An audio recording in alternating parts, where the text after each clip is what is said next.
Halo guys, kembali lagi dengan saya Samuel. Kali ini di pembahasan tentang sanggupkah manusia hidup suci dan kudus di hadapan Allah sesuai dengan standar yang Allah tentukan atau sesuai dengan standarnya Allah.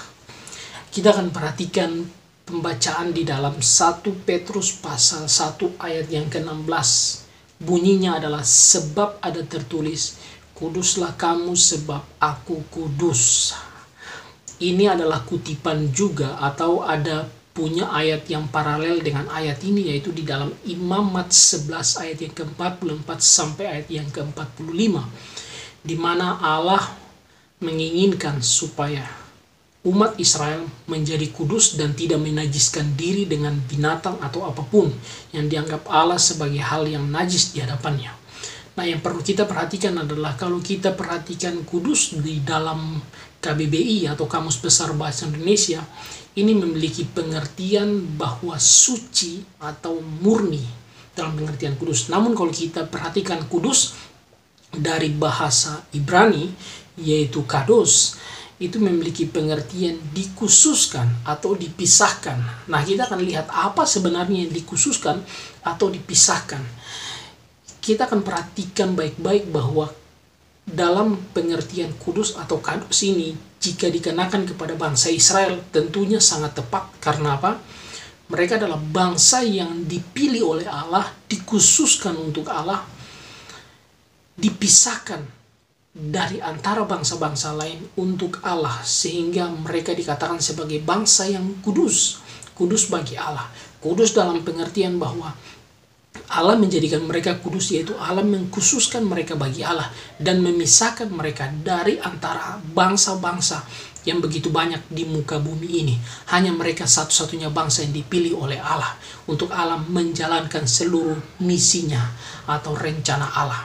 Nah, jika kita melihat penulisan 1 Petrus pasal 1 ayat 16 ini, yaitu tujuannya kepada para pendatang di daerah Pontus, Galatia, Kapadokia, Asia Kecil, dan Bitinia, yaitu kepada orang-orang yang terpanggil sesuai dengan rencana Allah. Tentu saya juga dan kamu yang terpanggil sesuai dengan rencana Allah.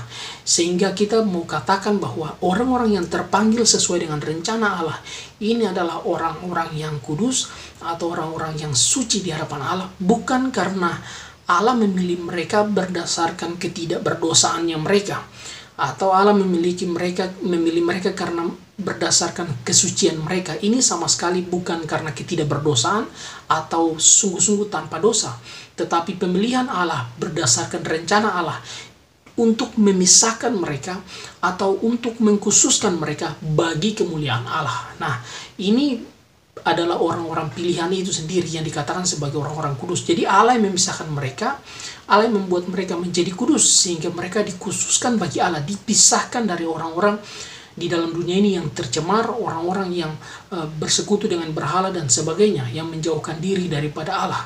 Nah, jadi orang-orang ini adalah orang-orang khusus yang dipisahkan untuk Allah. Oleh sebab itu, kita perhatikan baik-baik bahwa di bagian ini menuliskan kepada mereka yang terpanggil, yang khusus bagi Allah, yaitu hanya orang-orang itulah yang dikatakan sebagai orang-orang kudus atau suci.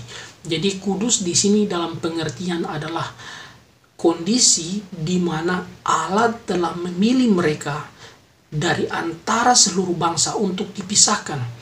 Sama seperti ketika Allah memilih orang-orang yang percaya itu dari antara segala orang yang tidak percaya untuk dikhususkan bagi Allah. Sehingga dalam kondisi ini mereka dikatakan sebagai orang-orang kudusnya Allah.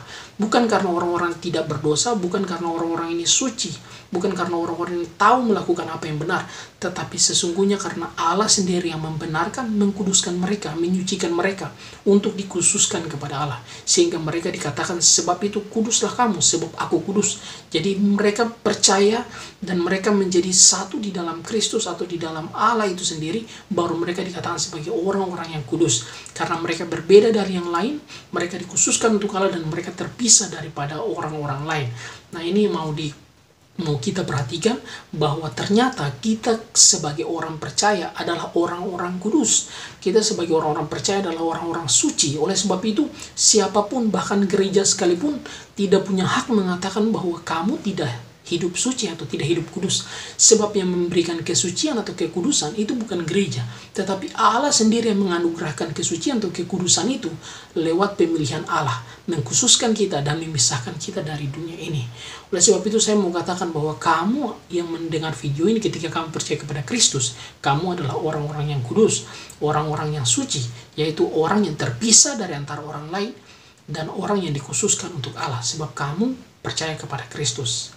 Jadi bagian ini tentu sangat relevan, bukan hanya kepada orang-orang yang ada di Pontus, Galatia, Kapadokia, Asia Kecil atau Bitinia, tetapi juga relevan kepada jemaat Tuhan di akhir zaman ini atau jemaat Tuhan di tahun-tahun ini.